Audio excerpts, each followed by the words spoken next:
Good evening friends. మరి మనము అంతకుముందు వీడియోలో మొఘల్ సామ్రాజ్యంలోని కొన్ని ఇంపార్టెంట్ బిట్స్ని తెలుసుకోవడం జరిగింది. మరి ఈ వీడియోలో మనము మిగిలినటువంటి ఇంపార్టెంట్ బిట్స్ని తెలుసుకోవడం జరుగుతుంది.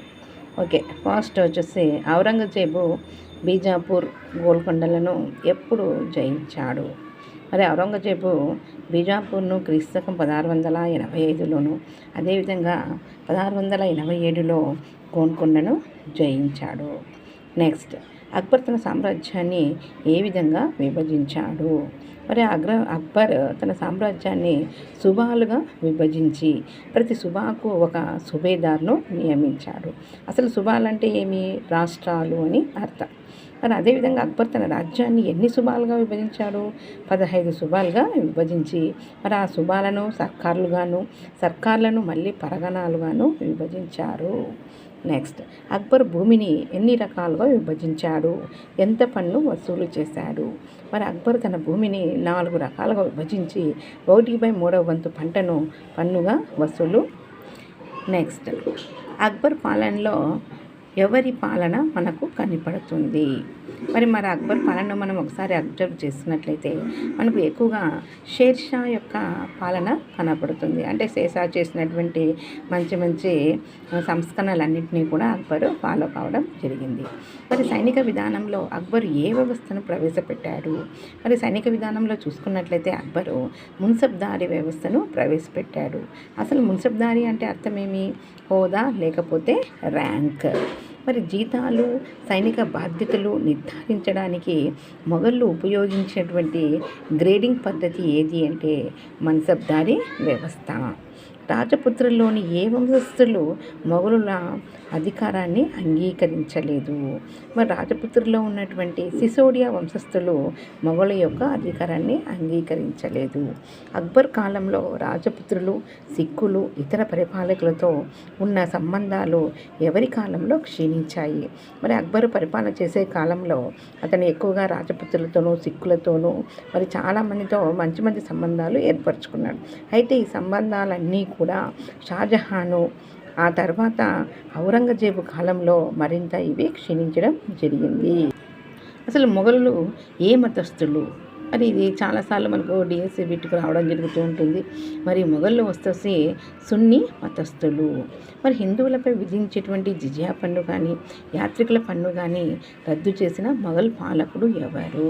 అక్బరు. ఈ బిట్టు కూడా మనకు చాలాసార్లు చాలా కాంపిటేటివ్ ఎగ్జామ్స్లో ఈ బిట్టుని అడగడం జరుగుతూ ఉంది.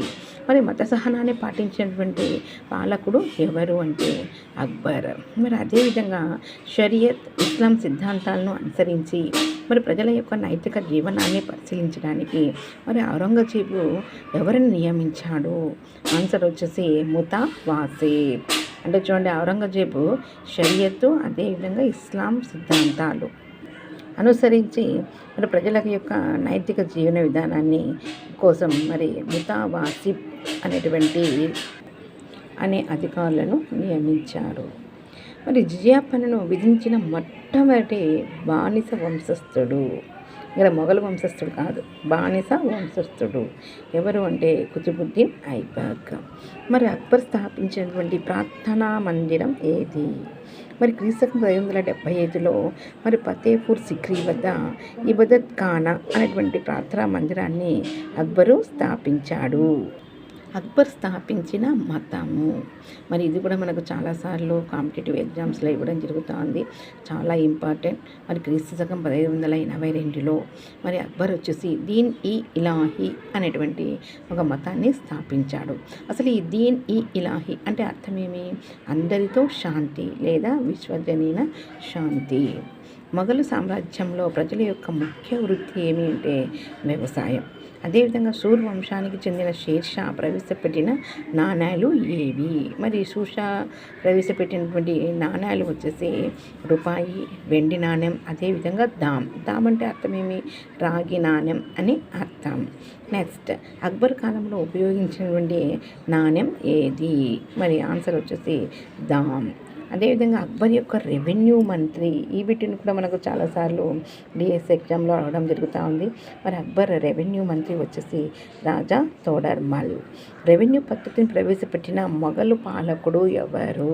ఇది కూడా చాలా ఇంపార్టెంట్. మరి రెవెన్యూ పద్ధతిని ప్రవేశపెట్టినటువంటి మొఘలు పాలకుడు అనగానే మనకు అక్బర్ గుర్తుకు రావాలి. మరి అక్బర్ పండిన పంటలో ఎంత భాగం పన్నును వసూలు చేశాడు? మరి ఇతను పండినటువంటి పంటలో 1/3 పంటను వసూలు చేయడం జరిగింది. మరి అక్బర్ కాలంలో శిస్తు వసూలు చేసే పద్ధతిని ఏమంటారు? మరి అక్బర్ కాలంలో శిస్తు వసూలు చేసే పద్ధతిని జబ్త్ అని అంటారు. నెక్స్ట్, అక్బర్ మత గురువు ఎవరు? మరి అక్బర్ మత గురువు వచ్చేసి షేక్ సలీం చిస్తి. మరి అక్బర్ ఎవరి జ్ఞాపకార్థం రాజధానిని ఆగ్రా నుండి సిక్రీకి మార్చాలనుకున్నాడు? మరి అక్బర్ తన యొక్క గురువైనటువంటి షేక్ సలీం చిస్తి యొక్క జ్ఞాపకార్థం రాజధానిని ఆగ్రా నుండి మరి ఎక్కడికి మార్చాలనుకున్నాడు? సిక్రీకి మార్చాలనుకున్నాడు. అదేవిధంగా ఫతేబాద్ నగరాన్ని నిర్మించిన మొఘలు పాలకుడు ఎవరు? మరి ఎవరు అంటే అక్బర్. అసలు ఫతే అంటే అర్థం ఏమి? విజయం అని అర్థం. అందుకనే ఫతేబాద్ అని పేరు పెట్టడం జరిగింది. మరి దీనికే ఫతేపూర్ సిక్రీగా పిలవడం జరుగుతూ ఉంది. మళ్ళీ బులంద్ దర్వాజాను నిర్మించిన మొఘలు చక్రవర్తి. మరి దీనిని కూడా ఎవరు నిర్మించారు అంటే అక్బరు. ఫతేపూర్ సిక్రీలోని 5 అంతస్తుల అద్భుతమైన నిర్మాణం ఏది అంటే ఇది 5 అని మనకు చెప్పడం జరుగుతూ ఉంది. కాబట్టి దాన్ని బేస్ చేసుకునే మనం ఆన్సర్ తొందరగా గెస్ చేయొచ్చు. మరి ఫతేపూర్ సిక్రీలో ఉన్నటువంటి 5 అంతస్తుల భవనము పంచమహల్. షాజహాన్ తన భార్య ముంతాజ్ ప్రేమకు గుర్తుగా నిర్మించిన నగరం ఏది అంటే తాజ్మహల్. అదేవిధంగా మొఘలుల భాష ఏది అంటే పర్షియన్. మరి బాబర్ నామాను రచించినది ఎవరు అంటే బాబర్. అసలు అక్బర్ ఆస్థాన పండితుడు ఎవరు? అబుల్ ఫజల్. మరి అక్బర్ యొక్క ఆస్థాన పండితుడు అబుల్ ఫజల్. నెక్స్ట్, అక్బర్ రచించిన గ్రంథాలు. మరి ఒకటి వచ్చేసి ఐని ఈ అక్బరి, అదేవిధంగా అక్బర్ నామా. మరి 2 గ్రంథాలను కూడా అక్బరు రచించాడు. జహంగీర్ యొక్క ఆత్మకథ, తుజ్కి ఈ జహంగీర్ లేకపోతే జహంగీర్ నామా, ఇదే అతని యొక్క ఆత్మకథ. షాజహాన్ కొడుకు ఎవరు అంటే దారాషుకో వేటిని పర్షియన్ భాషలో అనువదించాడు. మరి వీటి కూడా చాలా ఇంపార్టెంట్, చాలాసార్లు మనకు ఇవ్వడం జరుగుతూ ఉంది. మరి దారాషుకో వేటిని పర్షియన్ భాషలోకి అనువదించాడు అంటే భగవద్గీత మరియు మహాభారత కథలు. లేకపోతే దారాషుకో భగవద్గీత మహాభారత కథలను ఏ భాషలోకి అనువదించాడు అని కూడా క్వశ్చన్ అడుగుతూ ఉంటాడు. మరి అప్పుడు ఆన్సర్ వచ్చేసి పర్షియన్ భాష. నెక్స్ట్, రామచరితమానస్ను హిందీలో అనువదించిన కవి ఎవరు? మరి తులసీదాస్. మరి హిందీలో ఈ రామచరితమానస్ అంటే ఏది? రామాయణం అని అర్థం. ఎవరి కాలంలో చిత్రకళ అత్యున్నత స్థాయికి చేరుకుంది? మరి మొఘలు చక్రవర్తులలో చిత్రకళ బాగా ప్రాచుర్యంలోకి వచ్చినటువంటి ఎవరి కాలంలో ప్రాచుర్యంలోకి రావడం జరిగింది అంటే జహాంగీర్.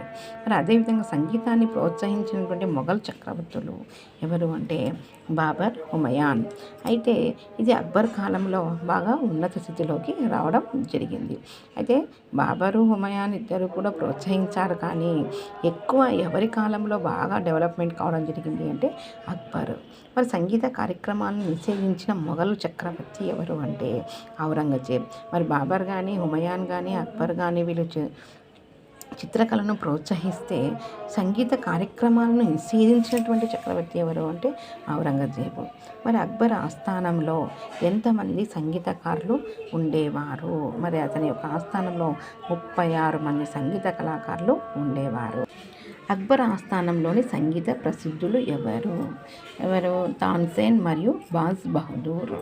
అక్బర్ స్వయంగా ఏ సంగీత వాద్యాన్ని వాయించేవారు? మరి ఇతను తానే స్వయంగా నగారాన్ని ఎక్కువగా ఇతను వాయించేవాడు.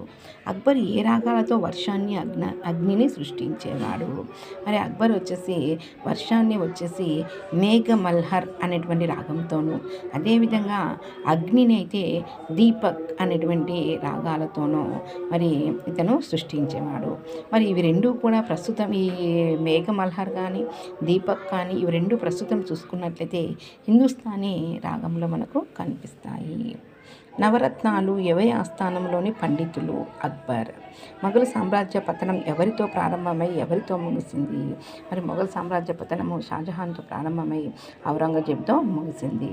మొఘల్ సామ్రాజ్యం ఎవరి కాలంలో పతనం అయిపోయింది అంటే క్రీస్తకం 1857లో మరి బహదూర్ షా II పరిపాలన చేసే కాలంలో మొఘల్ సామ్రాజ్యము మొత్తంగా పతనం కావడం జరిగినది. అంతేకాకుండా మనకు 1852లోనే మరి సిపాయి తిరుగుబాటు కూడా జరగడం జరిగింది.